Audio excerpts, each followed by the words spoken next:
चाकर राखो, चाकर राखो, चाकर राखो, चाकर चाकर राखो जी, मन्ने चाकर राखो जी,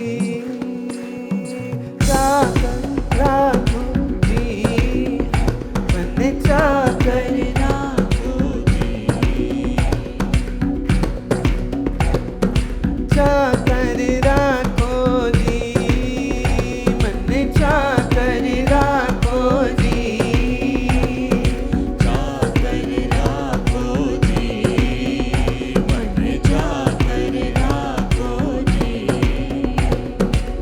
चाकर राखो, चाकर राखो, चाकर राखो, चाकर राखो, चाकर राखो, चाकर राखो,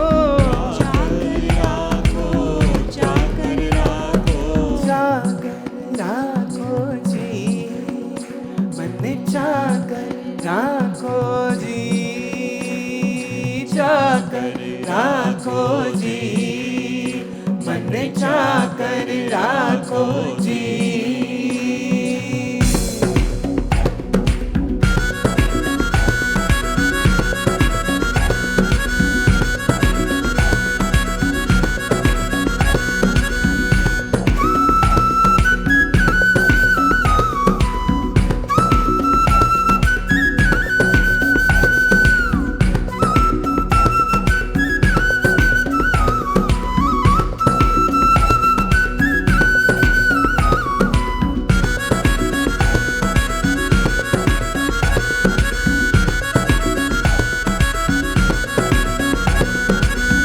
चाकर रहसू बाग लगासू, नित उठ दर्शन पासू। हाँ, चाकर रहसू बाग लगासू, नित उठ दर्शन पासू। वृंदावन की कुंज गलिन में, वृंदावन की कुंज गलिन में, तेरी लीला गासू, तेरी लीला गासू, तेरी लीला गासू, मैं तेरी लीला गासू। चाकर राखो, चाकर राखो, चाकर राखो, चाकर राखो, चाकर राखो, चाकर राखो, चाकर राखो, चाकर राखो, चाकर राखो जी, चाकर राखो जी, मन्ने चाकर राखो जी, मन्ने चाकर राखो जी।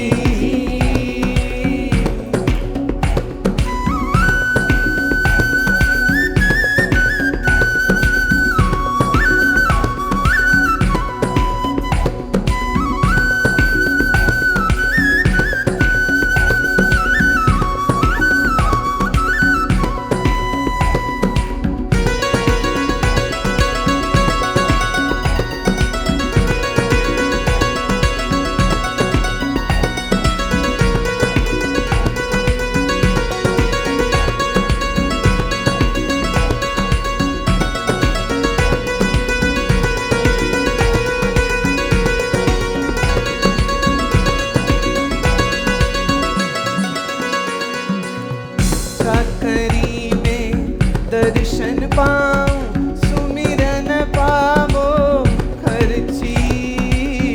चाकरी में दर्शन पाऊं, सुमिरन पाऊं खर्ची।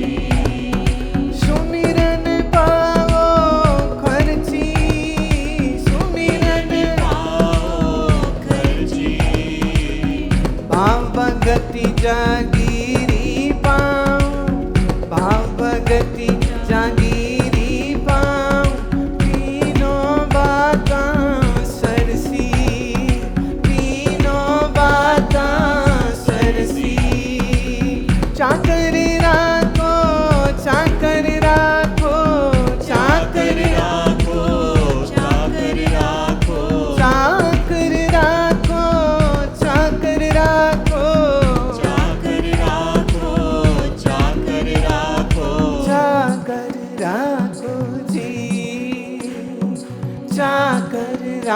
राखो जी, मने चाकर राखो जी, मने चाकर राखो जी, मने चाकर राखो जी, मने चाकर राखो जी।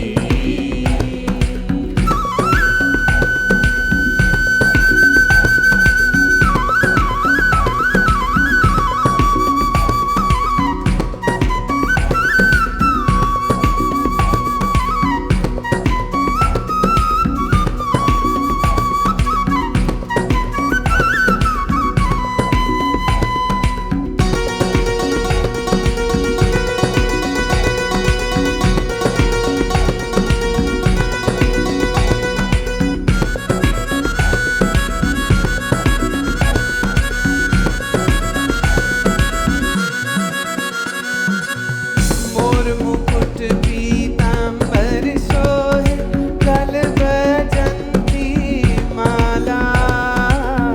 मोर मुकुट पीतांबर सोहे, गल बैजंती माला।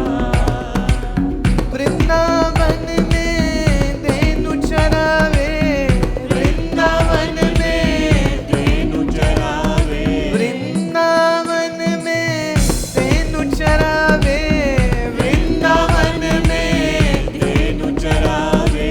मोहन मुरली वाला, मोहन मुरली वाला, तेरा मोहन मुरली वाला, हाँ मोहन मुरली वाला। चाकर राखो, चाकर राखो, चाकर राखो, चाकर राखो, चाकर राखो, चाकर राखो, चाकर राखो, चाकर राखो, चाकर राखो जी, चाकर राखो जी, चाकर राखो जी, मने चाकर राखो जी।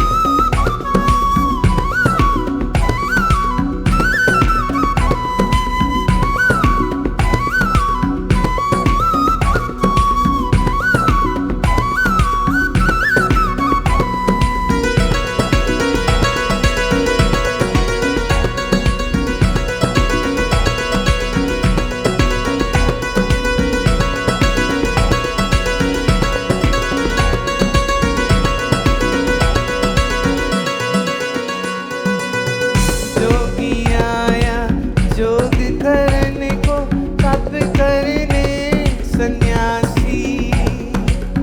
जोगी आया जोग करने को, तप करने सन्यासी। जोगी आया जोग करने को, तप करने सन्यासी। जोगी आया जोग करने को, तप करने सन्यासी।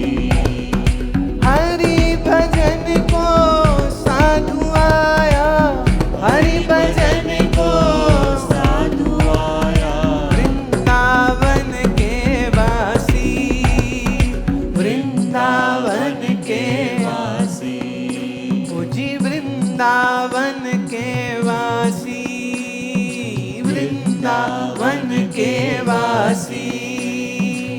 चाकर राखो, चाकर राखो, चाकर राखो, चाकर राखो, चाकर राखो, चाकर राखो, चाकर राखो, चाकर राखो, चाकर राखो जी, चाकर राखो,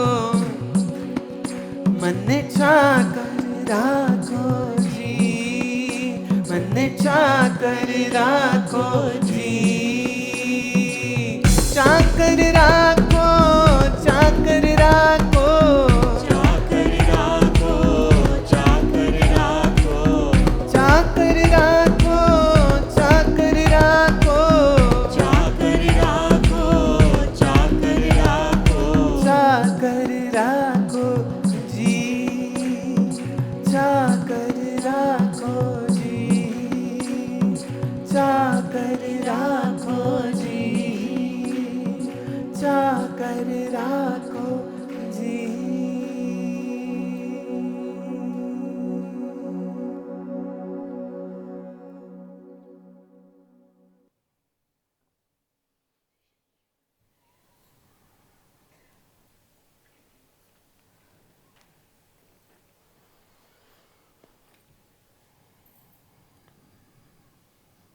एक महारानी होकर, एक प्रदेश की प्रमुखा होकर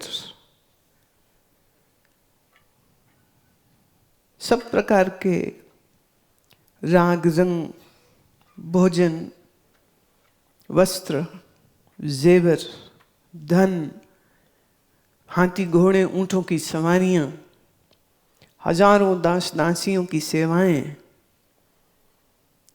परंतु मीरा का मन किसी में नहीं लगा। राधा कृष्ण से प्रेम करे कोई बड़ी बात नहीं, कृष्ण का व्यक्तित्व ही ऐसा है, जो देखेगा मोहित हो जाएगा, जो देखेगा प्रभावित हो जाएगा, जो देखेगा उसके जादू में आ जाएगा। तो राधा अगर कृष्ण से प्रेम करे कोई बड़ी बात नहीं। कृष्ण से तो कितनों ने प्रेम किया, परंतु मीरा ने तो कृष्ण को यूं देखा भी नहीं है। 12वीं सदी में जन्मी ये पुत्री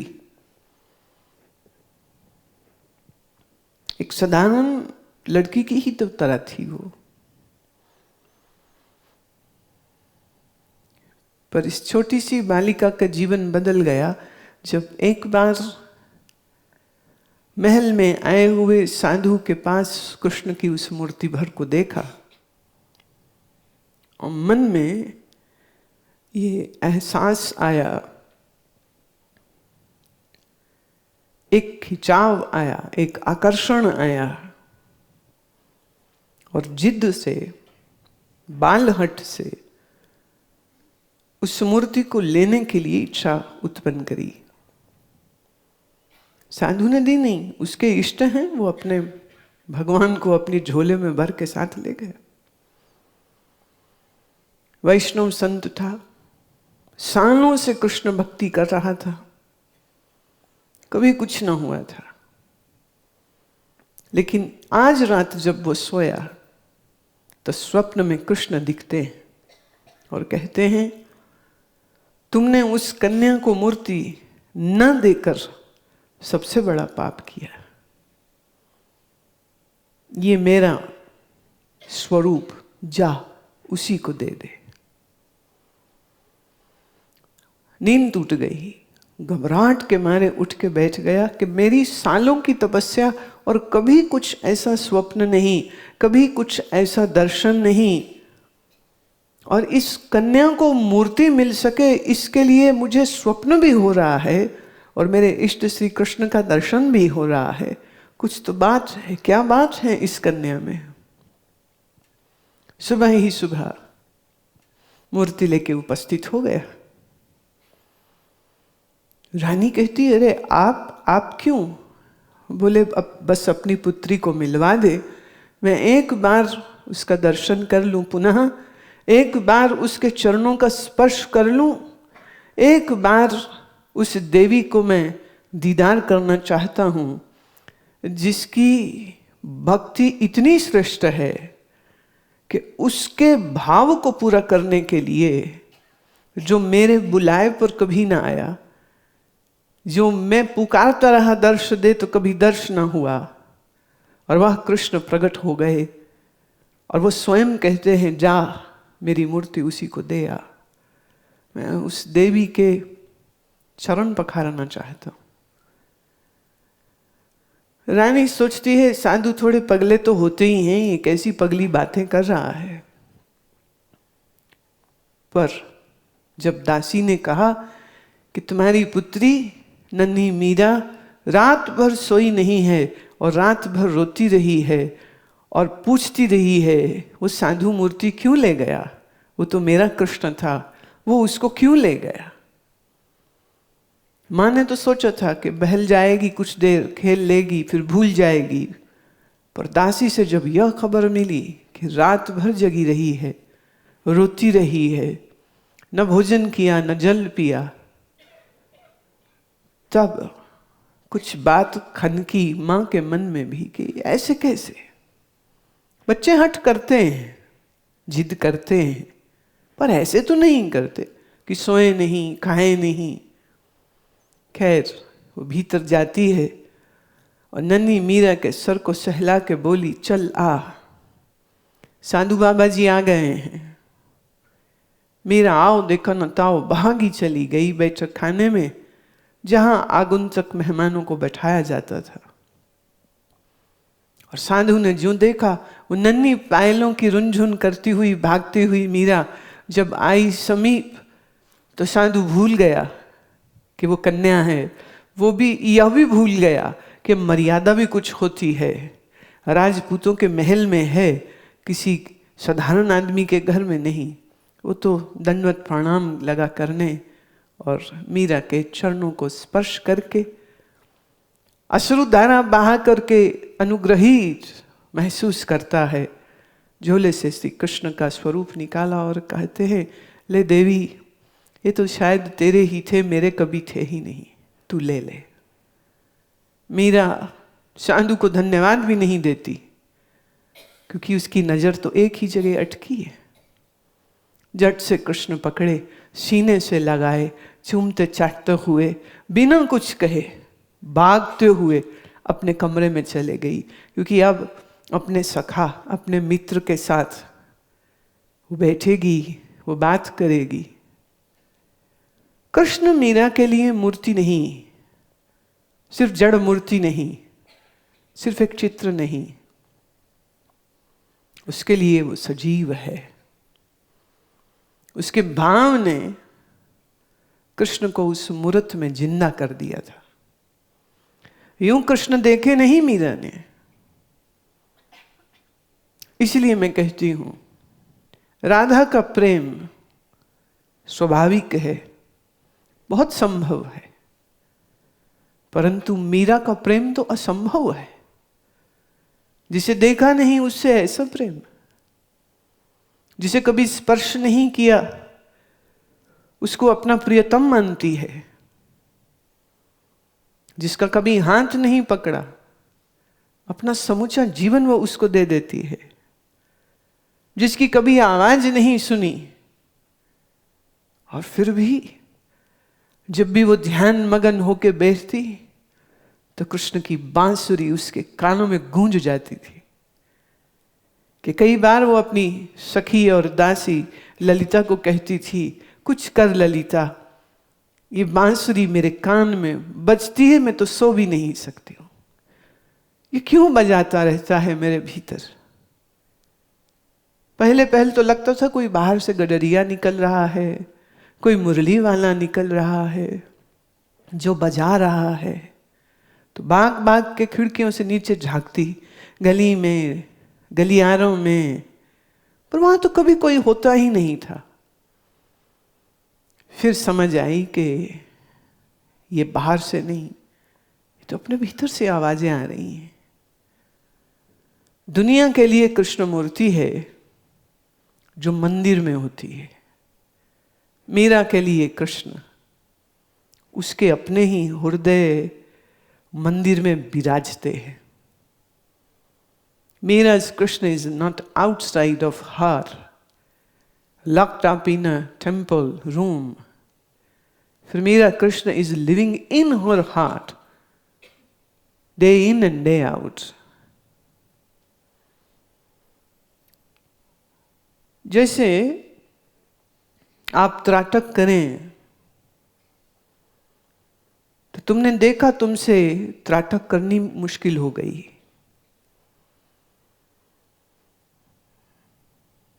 उस दिन मैंने कहा भ्रू मध्य पर त्राटक करो, कईयों ने कहा हो नहीं पाई, आँख की पुतली ठहरी नहीं। आँख की पुतली इसलिए नहीं ठहरी क्योंकि आँख की पुतली तब ठहरती है जब मन ठहरता है।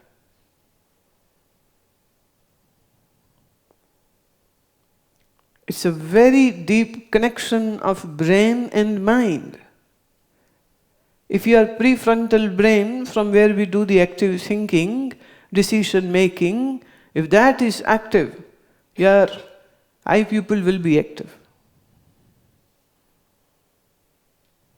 ऐसा हो नहीं सकता कि मन में विचार चले और तुम्हारी आंख की पुतली हिले नहीं। हठ योगियों ने इसी रहस्य को तो समझा और फिर उन्होंने कहा let's do it reverse, we will still our eyes and as a consequence of that the mind will still. हम आंख की पुतली को ठहरा देंगे, आंख की पुतली अगर ठहर गई तो मन भी ठहर जाएगा। योग ने कभी नहीं कहा सीधे मन को पकड़ो, हठ योग ने खास करके प्रक्रियाएं दी हैं, प्रोसेसेस दी हैं, और वो प्रोसेस देने में अगर सबसे बड़ी महारत किसी की है तो वो गुरु गोरखनाथ की है। गोरखनाथ ने इतने प्रयोग किए हैं शरीर के द्वारा कि इस जड़ शरीर से अंतर चेतना को कैसे हम जागृत कर सकते हैं, उसके सैकड़ों उपाय उन्होंने दे दिए। विज्ञान भैरव तंत्र में महादेव पार्वती से भी कहते हैं, ये सूत्र है उसमें कि नेत्र की पुतली को ठहरा दो और पुतली के ठहरने पर सब ठहर जाएगा। एक सूत्र है उसमें, 108 सूत्र दिए हैं महादेव ने, 108 methodologies to do dharana, to do the deep concentration. अगर आपकी एकाग्रता नहीं सधी तो आपका ध्यान कभी नहीं सध सकेगा। बहुत लोग बोलते हैं हम जी ध्यान कर रहे हैं। यहाँ आश्रम में भी सूची में लिखा जाता है, टाइम टेबल में, this is time of meditation 5 to 6 in the evening, लिखना पड़ता है। पर अगर मेरे चुनाव हों तो मेरे शब्द का चुनाव होगा कि हम इस समय बैठ के मन को एकाग्र कर रहे हैं। अब लोगों की एकाग्रता तो सधी नहीं, तो ध्यान कहां से सधेगा? एकाग्रता मतलब one pointedness. You put your mind at one point and that point becomes so important that everything else goes into obscurity. Everything else as if doesn't exist. शरीर के बाहर फूल पे, बादल पे, चंद्रमा पे, सूर्य पे, किसी मूर्ति पे, किसी चित्र पे हम अपनी त्राटक को साधें। अब त्राटक में भी सिर्फ आंख की पुतली ठहराने भर की बात नहीं है। अगर उसके साथ राइट वे ऑफ ब्रीदिंग नहीं हो रहा,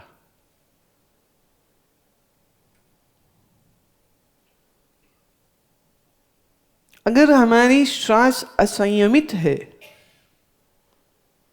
तो हमारा मन चंचल रहेगा। मन की चंचलता को दूर करने के लिए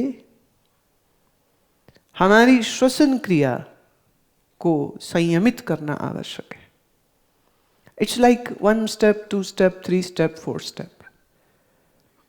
पहली सीढ़ी पे पैर रखे बगैर तुम दूसरी पे नहीं जा सकते हो, दूसरी पे रखे बगैर तीसरी पे नहीं जा सकते हो। तो हमारी श्वसन क्रिया अगर उचित नहीं है, सही नहीं है, तो हमारा किया हुआ प्राणायाम का अभ्यास भी गहरा नहीं हो सकेगा. It will be too shallow, it will be too superficial.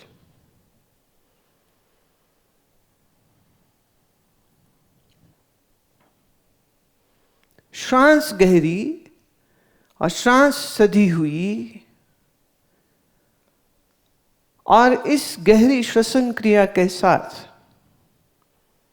किसी भी प्राणायाम को भले कर रहा हो,